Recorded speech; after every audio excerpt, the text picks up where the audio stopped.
Hace poco un amigo mío, yo tengo muchos amigos cubanos, ya no tengo casi amigos en Cuba, creo que me queda uno.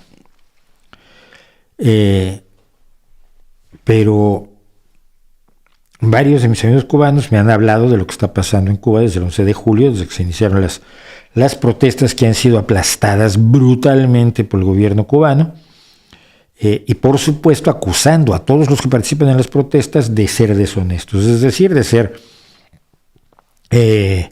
manipulados por la CIA, de ser agentes del terrorismo internacional, de ser malos patriotas, de ser todo tipo de cosas. ¿Qué es el truco que usan todos los países autoritarios para no reconocer la legitimidad democrática a las movilizaciones populares? Un país democrático reconoce que las movilizaciones populares tienen legitimidad por sí misma y por lo tanto no les llena la cabeza de palos, salvo cuando se pasan ciertas líneas que además ya están establecidas por la legislación. En Cuba las cosas no juegan así. Pero una de las cosas reales es que como nos enteramos de las cosas en Cuba fue a través de ver lo que están haciendo, por ejemplo, canales de YouTube de ciudadanos cubanos que viven como viven la mayoría de los ciudadanos cubanos y que te van contando cómo es la vida gris y terrible de aquello que nos decían que iba a ser maravilloso y que claro, que era razonable que creyéramos, que quisiéramos creer que iba a ser maravilloso y Cuba iba a ser el faro que alumbrara el camino del futuro. Hombre, era una excelente idea, daban ganas. Nos inspiraron a muchos para luchar por un mundo mejor, pero no lo están haciendo ellos.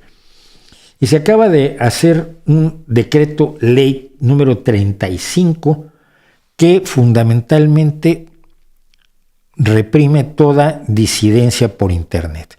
Durante muchos años Internet estaba controlado por el gobierno cubano. El único servidor de Internet, si mal no recuerdo, era CENIAI.cu, CENIAI Cuba. Pero con el tiempo ha habido otras formas de entrar a Internet desde Cuba y a difundir lo que está pasando en Cuba. Y como ya no se puede controlar directamente, salvo que se pusiera un cortafuegos tipo China, que no sé si sea técnicamente viable en Cuba, lo que están haciendo es declarar que cualquier persona que use al Internet para criticar al gobierno, pues será penalizado. Las plataformas tecnológicas se pueden usar para todo, menos para criticar al gobierno, menos para hacer disidencia, menos para expresarte con libertad. Probablemente puedes intercambiar recetas mientras solamente contengan los ingredientes de la cartilla de racionamiento. Esa cosa que iba a servir durante unos 2 o 3 años para evitar que los burgueses acopiaran alimentos y dejaran sin comer a los cubanos de la comunes y corrientes que tenían todo el derecho de alimentarse y que lleva 62 años ya en vigor la libreta de racionamiento. Muy preocupante, pues, que Cuba quiera cerrar Internet y muy preocupante que algunas personas lo defiendan cuando si a ellos les cerraran Internet en México o en Argentina o en Chile o en España, armarían un pifostio gigantesco y dirían que están siendo víctimas de una dictadura. Eso me llama mucho la atención. Y en el mismo terreno tenemos el problema de Nicaragua. El gobierno de Nicaragua ha decidido legalizar a 6 organizaciones no gubernamentales de Estados Unidos y Europa, entre ellas Intermón Oxfam, porque le parece que sirven a los intereses también del imperialismo internacional, bla, bla, bla, bla, bla, bla, pero que es un síntoma de cómo se está haciendo con el poder absoluto, con el control absoluto del poder Daniel Ortega. Miren ustedes. Yo conocí mucha gente del Ejército Sandinista de Liberación. Conocí a muchas personas que lucharon por liberarse de una dictadura aterradora que era la dictadura de la familia Somoza, que además es una de estas dictaduras dinásticas como la de los El Assad en Siria o de los Kim en Corea del Norte, que son absolutamente asfixiantes. Somoza asesinaba con una manita tan suelta que hoy nos aterrorizaría, que solamente nos parecería propio de talibanes aquello. Conocía a mucha gente, conocía a los Mejía Godoy, que ahora están fuera y oponiéndose al gobierno de Daniel Ortega. Conocí al vicepresidente de Nicaragua, Sergio Ramírez, que por cierto, la primera vez que yo estuve en España, que yo venía como escritor a la Semana Negra, venía Sergio Ramírez, la primera o la segunda vez, no me acuerdo, fue en el 92-94. Y a la mitad del camino, en el tren negro, en el tren que lleva a los escritores y a los periodistas a la Semana Negra, o llevaba de Madrid a Gijón a la Semana Negra, se subió un grupo de teatro.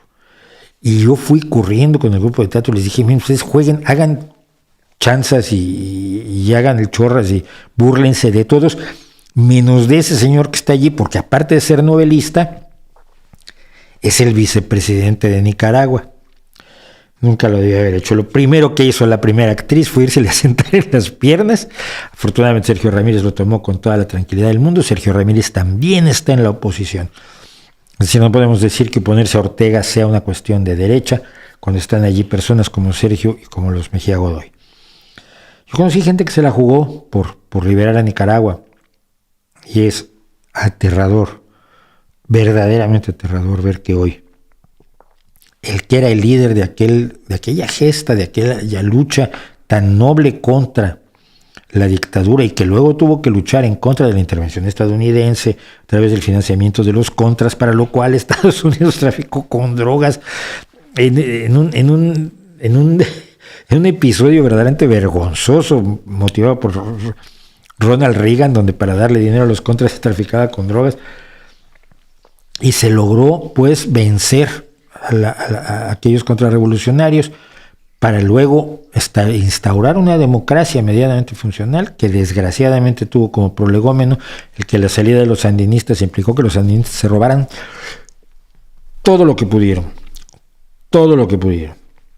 en la famosa piñata sandinista que reveló que su interés por el pueblo nicaragüense pues no era tan grande como nos lo habían vendido. Pero ver que ahora ese Daniel Ortega es el tirano que asesina, que tortura, que mata, que echa a la prensa o que expulsa a las organizaciones no gubernamentales para aferrar su control de Nicaragua, me parece absolutamente aterrador. Ojalá y dure lo menos posible esto. No sé cuándo hay elecciones en Nicaragua, ni sé si va a permitir que haya elecciones Daniel Ortega.